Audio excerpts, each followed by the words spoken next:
Welcome to State of Mind, Being Human and Living Well, broadcasting on KSQD Santa Cruz, 90.7 FM, and live streaming at ksqd.org. I'm your host, Deborah Sloss, licensed marriage and family therapist. According to information from the Child Mind Institute, anxiety disorders are the most common mental health disorders of childhood and adolescence. This is a rapidly growing problem among our youth.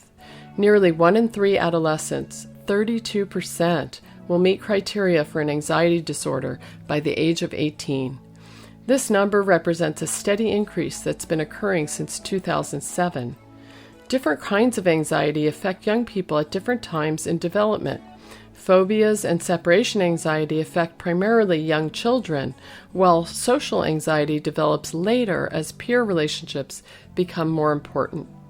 According to the Centers for Disease Control and Prevention website, of those teens with anxiety, more than 1 in 3 will also have behavior problems, and about 1 in 3 will also have depression.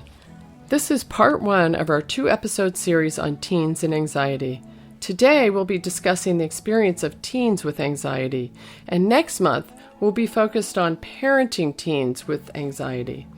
With me today is college student Elena Shane, who's going to share her story of navigating severe anxiety symptoms ever since she was a young child. Also with us is local psychologist Sheila Siegel, who will shed more light on contributing factors, symptoms, treatment approaches, and local resources. And lastly, we're joined today by Tucker, Elena's psychiatric service dog, who's helping her be here with us today and plays an important role in helping Elena navigate the world. I want our listeners to know that we planned this interview well before the coronavirus outbreak and shelter-in-place orders, but we're now recording it remotely under these new conditions. So we will additionally discuss the impact these conditions have had on Elena and her family, and Dr. Siegel will discuss what might be expected impacts on those with pre-existing anxiety conditions. I also want listeners to know that we're all recording from our homes, so you may well hear unexpected background noises throughout the show. So stay with us to learn more about teens and anxiety. Let me tell you more about both my guests today. Elena Shane is a community college student preparing to transfer to college in New York next fall.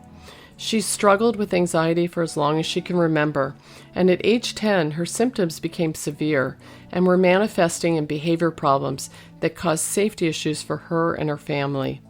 Elena's parents and care providers agreed that residential treatment was necessary, and that is where she spent the next 2 years.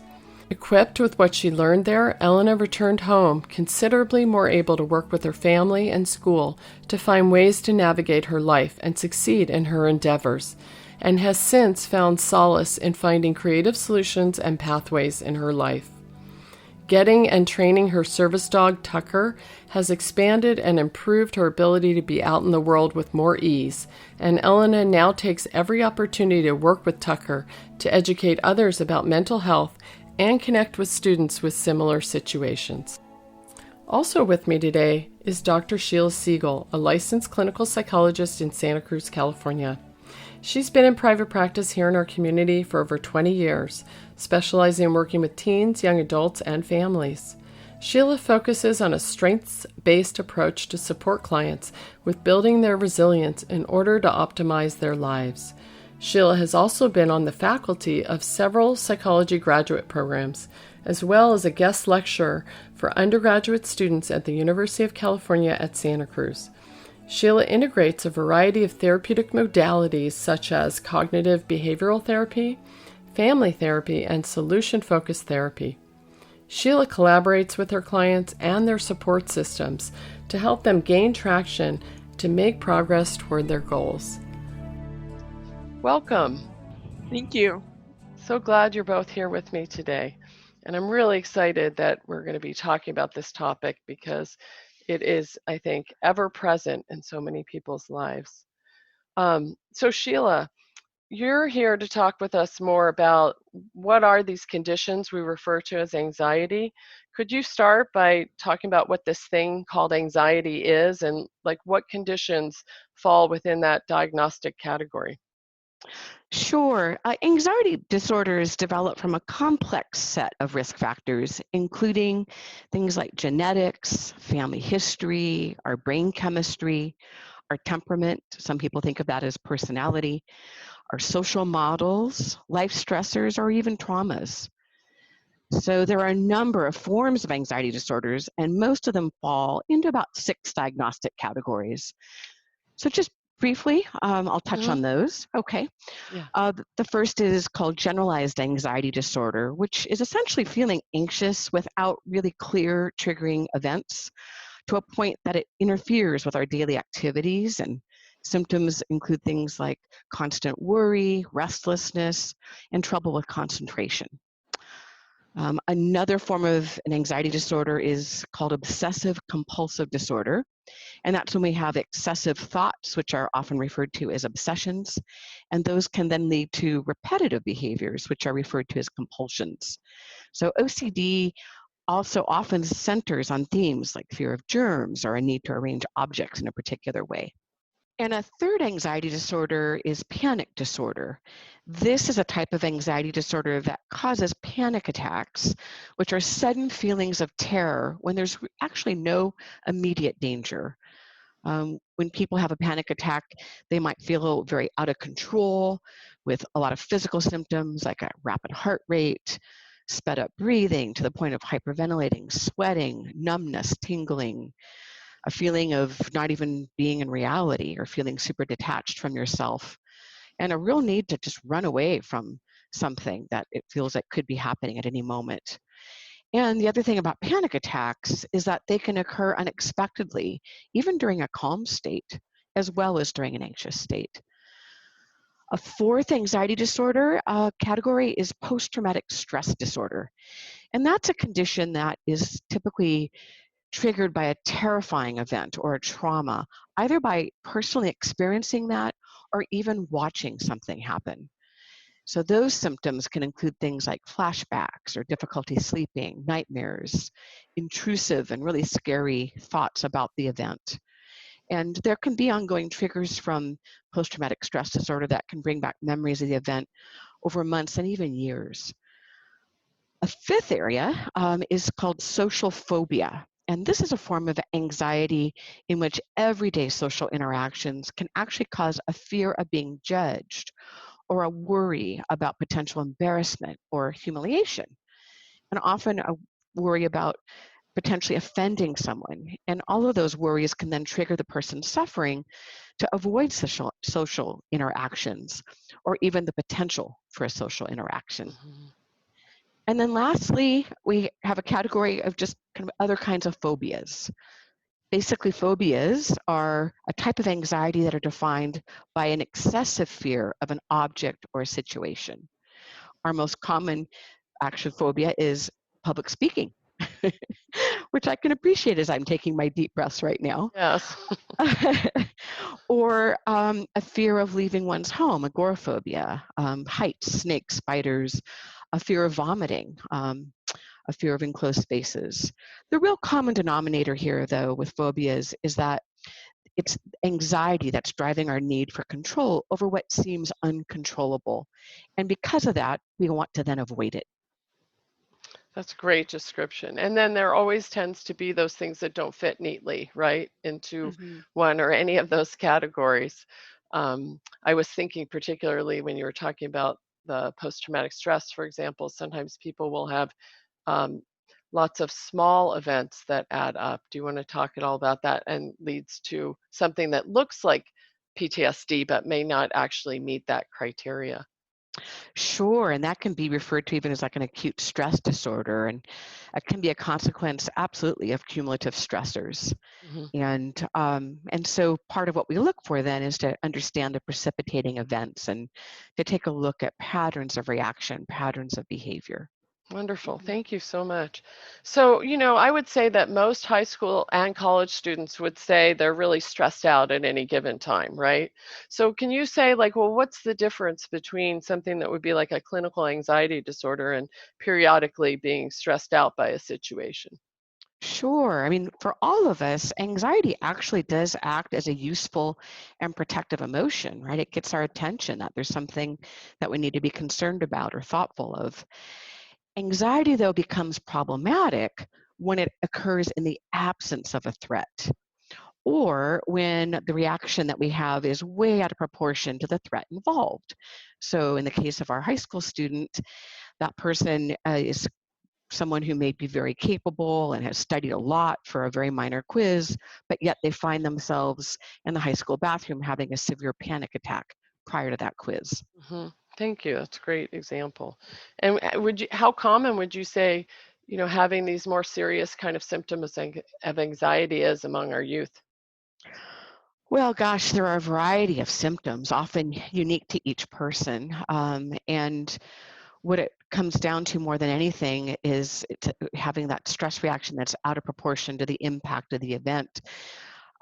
It's very upsetting for teens and unfortunately is becoming increasingly common. Um, and in fact, at this point, our rates of anxiety in our youth have actually doubled. Really? What is that? So, yeah, I think in the intro I talked something about 1 in 3. Is that the kind of numbers you're talking about? 1 in 3? Yes, yes, and in fact, in girls, that number even can be higher, um, right, up to 40 to 50%, depending upon the context. Wow. And we're not talking about stressed out. We're talking about with clinical anxiety symptoms then. The recent number I read was 32%. Wow. That's a lot. And climbing. Mm-hmm. Mm-hmm. So Ellen is also here with us today, and she's a college student, and she's going to share about her own journey of experiencing pretty severe anxiety symptoms as she was a young child and throughout her teens, and into her early adulthood. And she's come to learn so much about herself and develop skills to better cope and gotten support and developed some really creative approaches and strategies that allow her to now live a very full and engaging life. So happy you're here, Elena, to share with us. Would you be willing to give us a picture of what you were like as a child? And I understand by the time you were 10, things had gotten very bad for you. Um, would you be willing to describe what was going on for you then? Yeah, of course. So it surprises a lot of people because I'm pretty self-aware that I don't really remember much of the emotional memory, probably like before middle school. So I can tell you events, I can tell you facts, but I cannot really recall what I was feeling exactly. As a kid, I was certainly very, very shy, very, very unsure of everything. I didn't try new things as much because I was afraid not only if am I going to be able to finish this thing that I signed myself up for, or am I going to some anxiety is suddenly going to come up, making it so I cannot finish whatever I started, like being in a show. Am I going to get so anxious that I can't perform? So therefore, there's no point in doing it in the first place.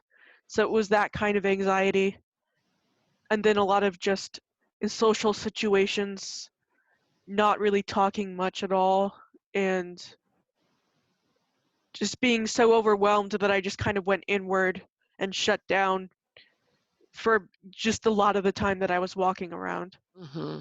Hmm. What was going on at 10 that led to things getting so bad for you? Do you know, like what kind of behaviors were going on and what happened at that time? So I had just switched schools to start 4th grade, and there was a camping trip at the beginning, and it was a 3-day camping trip, and my mom took me, and the agreement was that she would be a chaperone, but she would have her own tent. And I said I can't sleep in this tent alone without my mom. And the teacher convinced her that no, I needed to just get over it. So they made me sleep in the tent alone with the other kids for one night, and it went horribly. So the next night I came back to her. I said, it didn't go well last time. I need to do it again. I need to go to your tent now. And the teacher again convinced her, no, you need to just let her cry it out.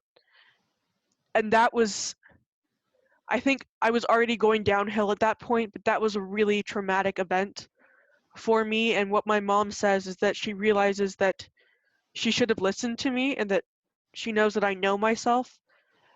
So from then on, I didn't trust anybody at school. I didn't trust anything really.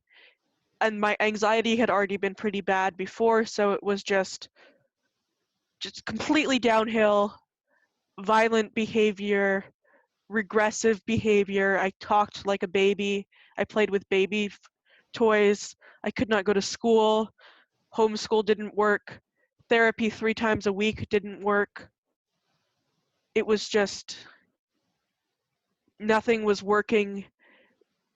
My brother was not safe around me, so he had to leave the house or I had to leave the house. And I wasn't able to live at all. And nobody else in my family was really able to live either. Yeah. God, it sounds like you were just under intense threat and panic. Yeah. You're tuned to listener-supported 90.7 FM KSQD Santa Cruz, K-Squid, many voices, one station. And this is State of Mind, being human and living well. I'm your host, Deborah Sloss, and I'm here talking with college student Elena Shane, who is sharing her story of navigating severe anxiety since she was a young child. Also with us is local psychologist Sheila Siegel, who's helping us understand more about teen anxiety, its symptoms, treatment approaches, and local resources. So stay with us to learn more, and we'll be right back after this brief message from our underwriter. KSQD thanks Family Service Agency of the Central Coast for supporting this program. Family Service Agency provides counseling and support for people of all ages facing life crises and challenges. You can reach them at 423-9444 to see if they can help you. Thank you, Family Service Agency of the Central Coast, for supporting KSQD 90.7 FM. Back to our interview. So, Elena, we were just talking with you about how things got very bad for you at 10. And you said things really started to go downhill after a sequence of events related to school. So do you want to describe what happened at that point? What kind of, you said something about residential. What does that mean? What kind of treatment did you go to? So there was some tipping point. I can't remember what it was, but it sent me to the psychiatric hospital. And once I was there, my parents realized, and my team, that it wasn't safe for me to come home. So over a process of 2 weeks, they got me placed in a treatment center in Wisconsin, which was mostly for diagnostic purposes. Mm-hmm. They thought I was going to come home. They weren't sure. After I went through the diagnostic process, they realized it still wasn't safe for me to come home. So I was placed in a longer term place in Montana, where I was for about 1.5 years, which was more addressing more than just the anxiety, because the diagnostic placement was based on exposure therapy, and it was a 3-month program.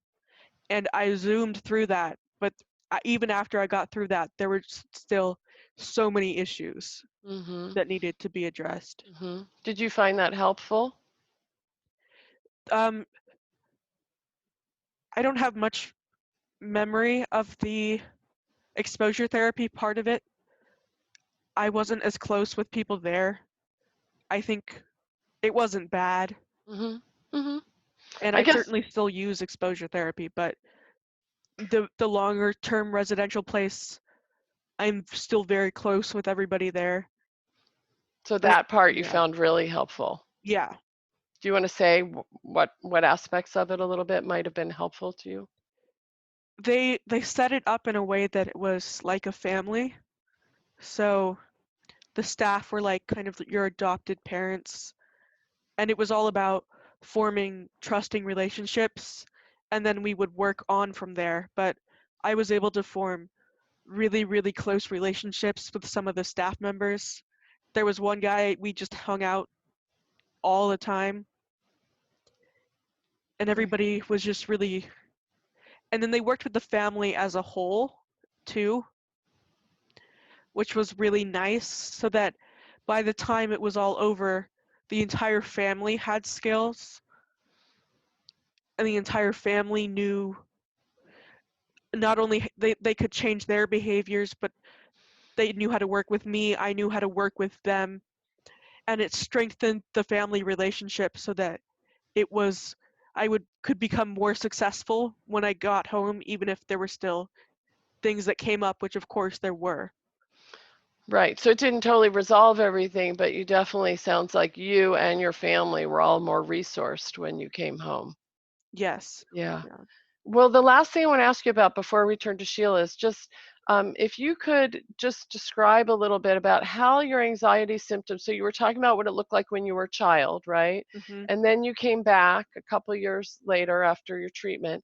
Can you describe, and you sort of hinted the fact that those symptoms are still with you. If you could just give like an overview about how they've transitioned, over the years up until now, because now here you are at 20, right? Going to college and living your life with Tucker's help. Yeah, I would say that they become significantly less severe, even if it's a small step every year. Once I got back from residential, I was more stabilized, so I think I was more able to tell why I was anxious. Before it was just a blinding mob of anxiety all the time. So then, as I got through middle school and especially in high school, was when I really realized what my major triggers were, like being around like certain male teachers and stuff. That was the major issue for me. And I think a lot of it has just been coming to accept, one, coming to figure out what am I even anxious about, and then coming to accept what I'm anxious about, even if it's kind of embarrassing that, this perfectly harmless male teacher is making me really anxious and now I can't go to class. But once I came to accept that and I come to become more comfortable with it every year, to the point where now I feel comfortable talking about it, which also makes it easier for me to work with people I'm anxious around and plan ahead and just be more confident in myself because I know that I can deal with it. Wow, it sounds like you've come a really long way. Really Thank long you. way. Congratulations. Yeah. So Sheila, you after hearing Elena's story, I'm curious about which parts stand out to you as typical or not, and maybe you could describe for our listeners what some of those sort of signs of when children are experiencing anxiety, for instance, what some of the signs are. She gave the indication she couldn't come and say, I'm anxious, right? So Yeah. instead, there were behaviors and different things that were going on for her.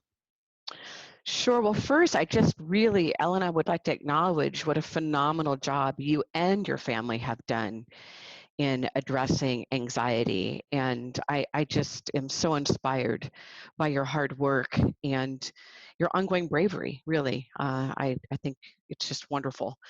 And what I would say is that typically anxiety is a normal part of childhood, and every kiddo goes through phases that are typically harmless and very temporary.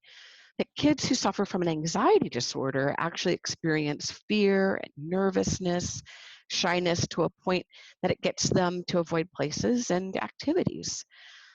So a child with anxiety, with mild anxiety, can actually be reassured and be comforted. However, that's not the case for kids with more severe anxiety. And that's what puts them at risk then for poor school performance or missing out on really important social experiences.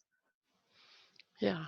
And something that stood out to me when Elena was talking is that it's so common for younger children, at least, for those symptoms to show up in either behaviors or physical symptoms, like stomach aches or um, headaches or behaviors. Like she said, I couldn't really identify and say I felt anxious. So instead, it would be expressed in these kind of behaviors that so when parents are seeing those kinds of things, they don't make the connection between what that behavior is and what might be going on.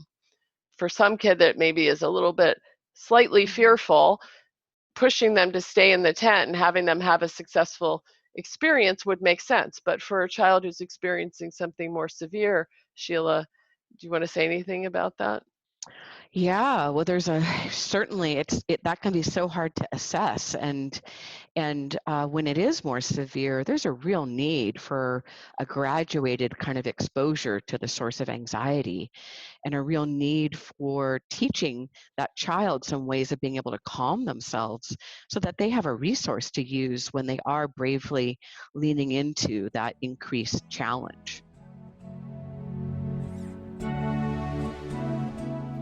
You're tuned to listener-supported 90.7 FM KSQD, K-Squid, and this is State of Mind, Being Human and Living Well.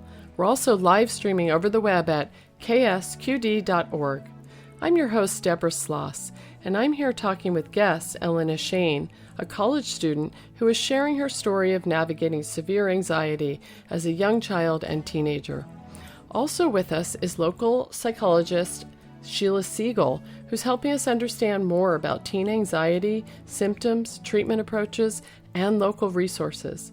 I want to remind folks that all the resources we talk about in this show can be found at ksqd.org/state-of-mind/. Back to our interview. Elena, I'd love to come back to you and see, are you still at this point in your life struggling with symptoms of anxiety, and what kind of things do you do to cope or help yourself? I'm definitely still struggling with a lot of anxiety. I don't notice it a lot of times because it's become such a normal daily part of life, and because I can recognize times when it was a lot worse, but still I'm always worrying about when I'm walking around on campus, who am I going to run into? Which bathroom am I going to use? Am I even going to use the bathroom? What am I going to eat? Where am I going to eat it? When am I going to eat it? What am I going to wear based on who I'm going to run into? Then my service dog helps me a lot, but then I have anxieties around him. Is he behaving well enough that people, think that he's actually a well-trained service dog? Where are we going to have him go to the bathroom? Then there's like taking Lyft with drivers. There's all sorts of little things that are just constantly going. I've just become a lot better at coping, which is mostly through the use of my service dog. One of my big things is just I can now recognize that it's going to pass. So even if I'm very anxious, sometimes I just let myself feel it and just wait for it to pass because I can't necessarily change it in that moment. But knowing that it will pass, I think makes it goes a little bit quicker and it's a little bit less scary. You mentioned, Tucker being helpful to you, your service dog. Can you say something about how is he helpful to you? He allows me to have a great deal more mobility than I had before. Before I got him in high school, I couldn't walk around the campus at all. I couldn't use any of the bathrooms because I was afraid of running into a certain teacher. So I had to basically hide in one classroom all day long, every day. I couldn't even walk past windows where people might be sitting and see me. So he's allowed me to just be able to walk around knowing that I'm at least somewhat protected, even though he's, pretty wimpy, but he's trying. Yeah, so the effect on you is that you feel a lot more protected with his presence, it sounds like. Right, and he also gives me a task and a reason to do things, so I have a purpose every day. I've got to take care of him. I've got to walk him. My focus is more on him instead of ruminating over my own anxiety. Oh, great. Gosh. Is that the one thing that you would credit the most with helping you? Or is there something else? I don't know. I would credit residential more, I think. Mm-hmm. I think I often say it saved my life, and those people are still really, really important to me. I have a scholarship from that organization, so I still feel very much connected to them. And I think without them, I wouldn't even know or have the skills to be able to figure out how to get a service dog or how to, you know, find all these new coping mechanisms that I discover as I go along. It really, it's wonderful to hear you say that, I think, because I think many people have this idea in their head that, you know, something like residential treatment or having to go away from your family is a disastrous thing happening. So it's really great to hear you say that, you know, while it might have been incredibly hard for everyone involved at the time, um, you know, that on this other side of it, you see it as really laying the foundation for the life you've lived since. Hmm. Yeah. Is there anything, Sheila, you want to say about that from your experience of working with kids with anxiety? I'm curious. Oh, sure. Well, again, I just continue to be so impressed with Elena, and I too have teens and young adults in my practice who returned from residential and truly credit their connections and opportunities there with being life-saving. And so I'm glad that we're dispelling any kind of myth or concerns that their community may have about using residential treatment as an important modality. I will say that in preparation for our chat today, I asked a number of my teen clients about their recommendations for what they have found to be most helpful. And I loved what they came up with. Yeah, let's One, hear. Sure. So one person talked about the importance for her of learning how to breathe deeply in a way that creates relaxation in her body, and how she feels a sense of mastery now about her nervous system. One of her favorite things is to use an app that's called Worry Breath, and she can just whip it out on her phone if she's in a grocery store line or waiting to go into a social event. And she's finding that to be just an on-the-spot tool. Another person talked about the benefit of calling a friend, and a number of the teens in my practice, like Elena, have pets. And I too actually have a therapy dog named Kona, who is always in my office as another support. Other teens have talked about the benefit of having hobbies and being able to play music, busting out an instant kind of a dance party, you know, dancing to a favorite song just to kind of get moving and shift their whole vibe. Um, Other teens have talked about noticing that when they get off their technology, when they get away from their phones and their computers and actually look up and go outside, that they feel fantastic by having a bit of a reset in nature.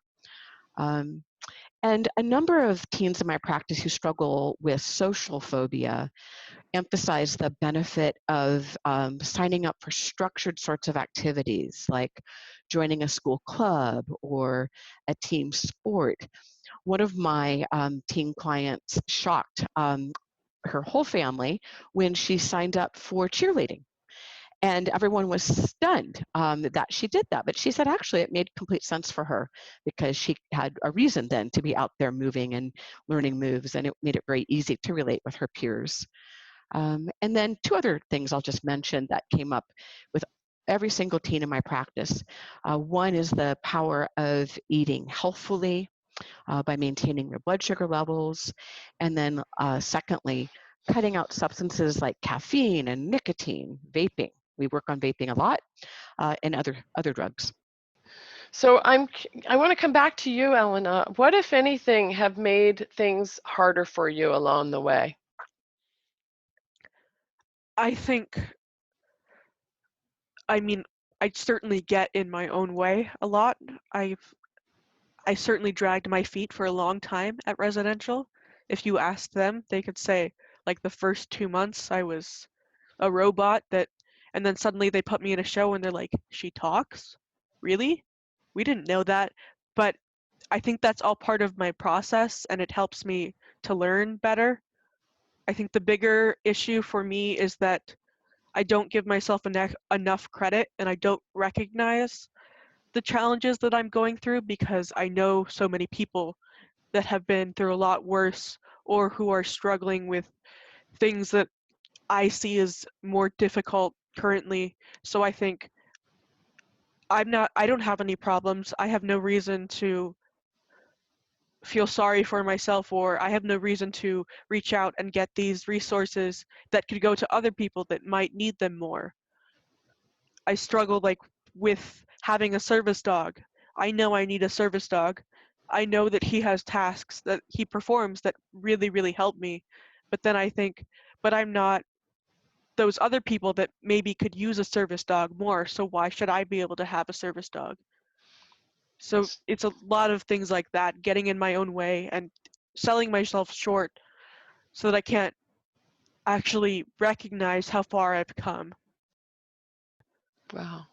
Wow. So Sheila, after hearing what Elena has been doing, and are there other coping skills or strategies that you think would be good for our listeners to know about? Yeah, so, and I do just very much want to highlight what Elena said about the benefit of having a daily schedule. I think that's a key thing. I think many of us, I think, felt a real sense of disorientation to our current circumstances, and we're all making an effort to adapt to this temporary kind of new normal. And so, yes, having something that's predictable and that we can count on, a consistent time to go to sleep, to wake up, knowing that we're going to exercise and when and how, where, what we're to, again, you talked about knowing what you're going to eat. That's really an important one. What are we eating, when, who's preparing it, how's that going to work? And having ways to socialize. So many teams in my practice have been creating social hangouts on Zoom, having Zoom parties, or they've also been using Netflix Party to be able to watch movies together, and that's been really helpful. One other thing I'll refer people to is a wonderful column in the New York Times by Lisa Damour, who's a clinical psychologist, and she specifically wrote about 5 ways that we can help teens manage anxiety through this time of the coronavirus. And just to highlight a few of those ideas, one is even being able to just normalize that anxiety right now makes sense, right? There's a lot of emerging news, and there are a lot of things that we don't know about the coronavirus. And so, yeah, that's going to trigger us feeling unsettled. Also, though, another recommendation is to focus on what we do know. We do know that we're currently safe. We do know we can wash our hands and we can socially distance. And so to put more of our focus on what we know rather than what we don't know. And then lastly, I would just add encouraging distractions from all of the coronavirus worries, that we can focus on other things like doing homework or watching a favorite TV show, really limiting our coronavirus media exposure. Great, thank you so much. Elena, I just want to come back to you and ask, when you were in school, elementary, or even later after you came back from residential treatment, did you have any specific kind of supports in school that were geared to help you with anxiety? Yeah, so actually before I left, I got an IEP. The school district was the one who paid for a lot of the residential, but when I came back, I retained the IEP. And can I just define that for our listeners? That's called it. Yeah. That means an individualized education plan. Go ahead. Yeah, so I retained it, and primarily what it was just a way of showing my teachers that I had a disability and that I needed help. I don't know if I used it all that much. It was kind of there as a caveat if I need it was more of a safety tool for me. It became more important, I think, in high school because that was when tests come in, so then there was extra time on tests, stuff like that. Yeah, could you give a couple more examples of what kinds of things that you might have used as part of that? So there was the ability to just hang out in the special education room, even though I didn't really have a reason to be there. Mm-hmm. I think a couple times there were like late assignments that was allowed without penalty. Just the yearly meetings that were called, because just for everybody to meet together were really helpful. So everybody knew that that's what you were dealing with, right, and had some understanding of that. Mm-hmm. I'm your host, Deborah Sloss, and I'm here talking with college student Elena Shane, who is sharing her story and her wisdom gained from navigating severe anxiety in childhood and throughout her teens. Also with us is local psychologist Sheila Siegel, who's helping us understand more about teen anxiety, its symptoms, treatment approaches, and local resources. So stay with us to learn more, especially about local resources. We'll be right back after this brief message from our underwriter. KSQD thanks Santa Cruz County Office of Education Alternative Education Program for supporting State of Mind. The Alternative Education Program provides 21 unique educational options for local teens. More information about these alternative programs is available at santacruzcoe.org/student services with a dash between student and services. Thank you, Santa Cruz County Office of Education Alternative Education Program, for supporting community radio. K-Squid 90.7 FM. Back to our interview.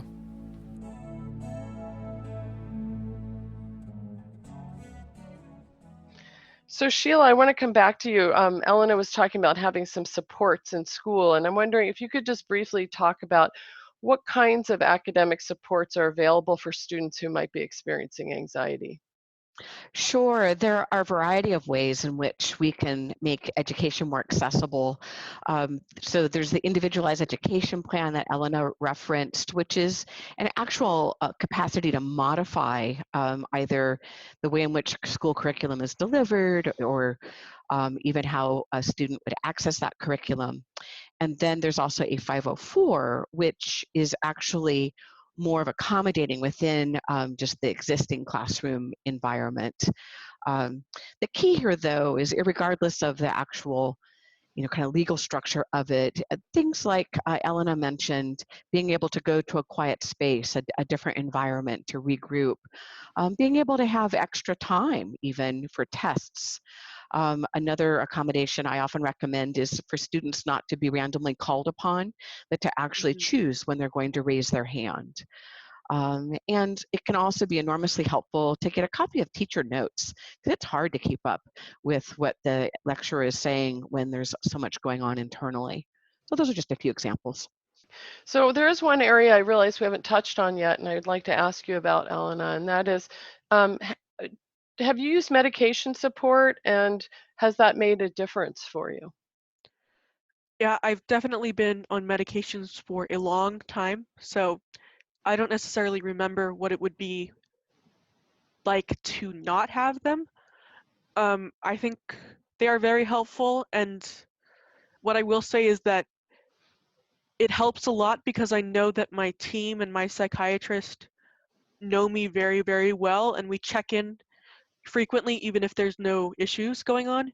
And I also know that they're always working to minimize whatever I'm on and to make sure the side effects are minimized, so I can be confident that the medications that I am on right now are really what I do need and are actually benefiting me, even if I don't necessarily remember what it would be like to not have them.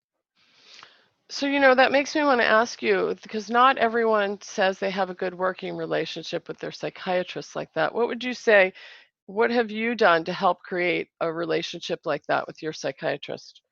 So we meet about once every month or so, and I've had the same psychiatrist since I returned from residential. So that's probably 6 years, maybe 6, 7 years. Mm-hmm. So it's just the ability to check in whenever, just frequently, even if nothing is going wrong. I would say the vast majority of the time we don't change anything when we meet. And also, my psychiatrist and my therapist and my parents all communicate with each other. So everybody is aware of what is going on, and everybody knows each other and can therefore read me. So even if I'm not sure completely if I need to change my medications, they can look at me and say, well, I can see that you're like this now and you've been like this in the past, so I would recommend that you do this, instead of just, hey, there's an issue, oh, I've never seen you before, well, try this. So those interactions between people who are close to you is really important, it sounds like, for you. Mm-hmm. Yeah. Sheila, would you want to add anything to that in terms of advisement for people who might be seeing a psychiatrist about how to get the most out of that experience? Sure. Yeah, I completely agree with Elena about the importance of having a team and that collaboration. And I think it's important for people to make sure that they're going to have adequate time to meet with their psychiatrist the first time, especially, and to be able to cover a thorough history of the family as well as just previous medications, and making sure that the teen is really being respected about their self-report as well as what their goals are. There are some common problems, if I could address those for a moment. I find for people who are taking medication for anxiety, and it's initially when they first work with a psychiatrist, often there isn't an adequate emphasis on the interplay between nutrition and medication efficacy. And so a lot of, particularly the SSRIs, very much require adequate protein in order to work effectively. And so making sure that there's good conversation about and education about appropriate nutrition. And then also just the need to reduce caffeine and tobacco, right? Other sorts of substances can very much interfere with the ability of medication to be effective, as well as the importance of adequate hydration and exercise, sleep. So, and then lastly, I will just say, I think it's very important that a psychiatrist takes the approach of titrating a medication up gradually. Often we want to have just throw on a light switch and feel better immediately, of course, we want relief. And yet I liken this process more like turning up a dimmer switch very gradually. And that's much better for teens to not have to suffer from side effects that way. We're getting close to the end of our time. So these last questions that I'm going to ask are just sort of for both of you. I'm wondering if, there was a teen listening that could relate to some or all of what you've said today, and they were thinking about maybe trying to get help for themselves. Is there something that each of you would recommend as a first step? And either of you can go first. So I would recommend, don't be afraid to seek a therapist or a psychiatrist or whoever, but also don't be ashamed. Try not to. Own your anxiety or own your depression or whatever you have, because once you can do that, then you can advocate for yourself and start figuring out what you need. And it might take a little bit of trial and error and some creative solutions, and it's an ongoing process, but it's all about just accepting it if you can and working with it instead of working against it. What about you, Sheila?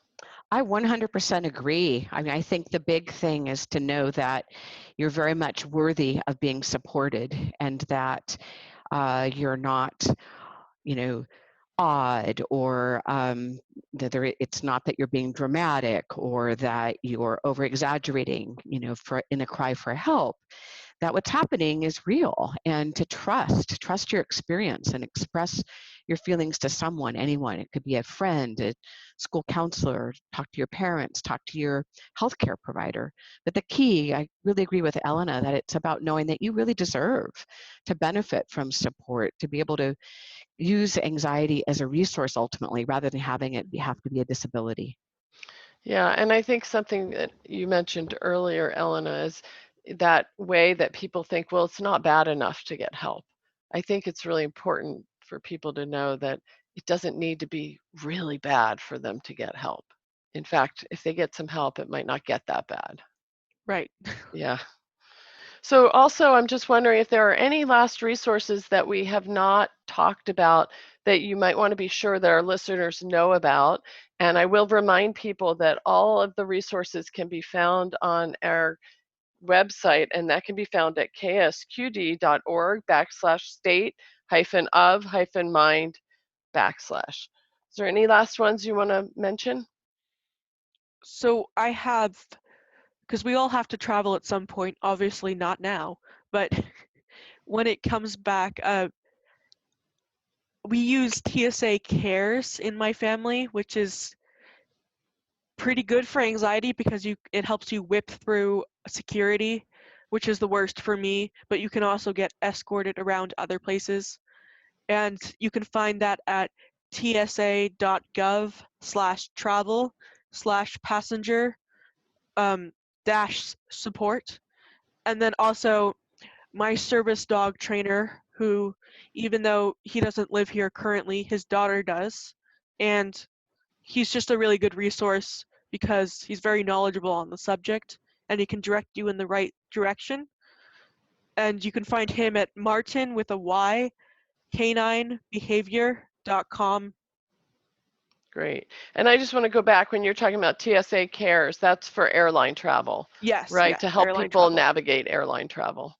Great. Thank you. Thank you so much. Anything, Sheila, that you haven't already talked about that you want to mention? I will just say that there are some great online resources, and one website in particular is from the Child Mind Institute, which is www.childmind.org. And then certainly the Anxiety and Depression Association of America, which is www.adaa.org. And lastly, I will say there are some fantastic books that have come out recently. My favorite recent read is by Sophie Riegel, and the title is Don't Tell Me to Relax, One Teen's Journey to Survive Anxiety and How You Can Too. And I have been prescribing this to many, many families and teens, and I'm getting a very positive reception. Great. Thank you so much. I just really appreciate you being here today to talk about this.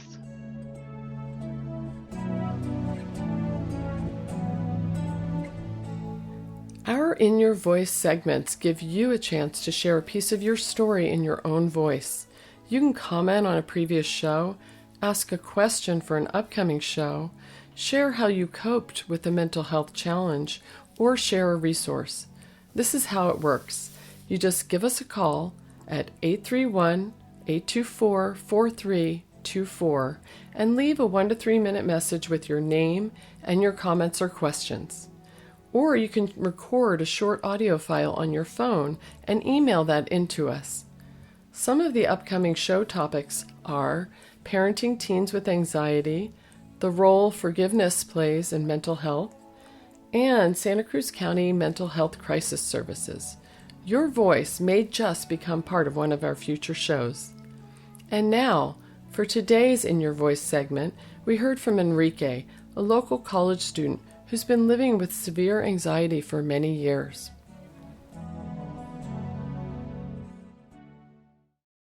Anxiety has coursed through my veins since I was 17 years old, 5 years ago.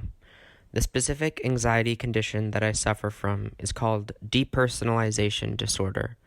It occurs in 2% of the population, and it makes someone feel like they are dying, dead, or non-existent. Like all mental health conditions, it is truly a nightmare to live with if you do not know how to lessen its effects. For the first several years of living with this condition, I did not know how to manage it.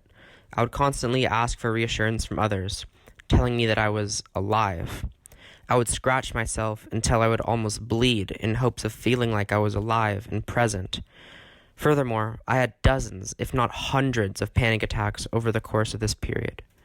And, sadly, the psychiatrists that I had visited were of little help to me, for there was, and still is, no medical cure for this condition. Truly, I was in a living nightmare. After years of struggling with this condition and not managing its effects well, I finally decided I needed radical help.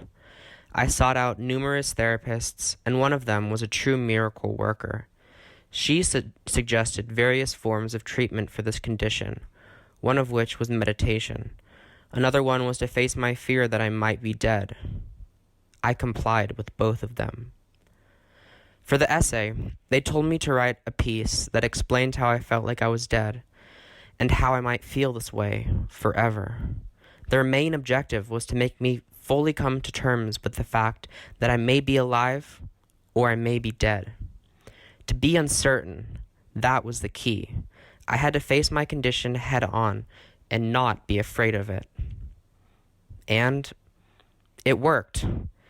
Today, I still have depersonalization disorder, but I know how to manage it. I see this anxiety disorder as something that is difficult, but it is manageable if I do not let it take a hold of me like it did years ago. So to you, the listeners who struggle with anxiety conditions, do not let your anxiety take hold of you like it did me. You can do this by not taking to heart exactly what your anxiety is telling you, to be uncertain with whether or not your anxiety is telling you something that is the truth. Stay strong.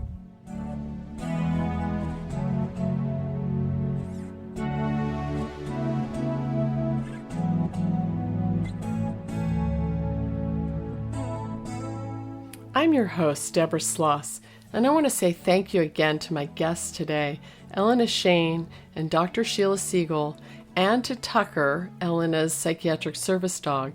And thanks to you for joining us here on State of Mind, Being Human and Living Well. To hear more conversations about mental health and wellness here on California's Central Coast, join me on the first Sunday of every month from 6 to 7 p.m. right here at K-Squid, 90.7 FM. You can also find all the podcast episodes of this show on our ksqd.org website just by typing State of Mind in the search bar. And catch any of your favorite programs on K-Squid through your home smart speaker by saying, play KSQD on TuneIn. Special thanks to Jeannie Baldzikowski for audio production and to Jennifer Young, who assists with research and outreach. Also thanks to acoustic guitarist Adrian Legg for composing, performing, and donating the use of our theme music. This is listener-supported community radio, so that means we want and we need to hear from you. So let us know what you think about this or any of the shows you're hearing here on KSQD. Just send us an email at onair@ksqd.org. This is KSQD, Santa Cruz. Just remember, 90.7 FM, K-Squid, your ink spot on the dial. Stay with us.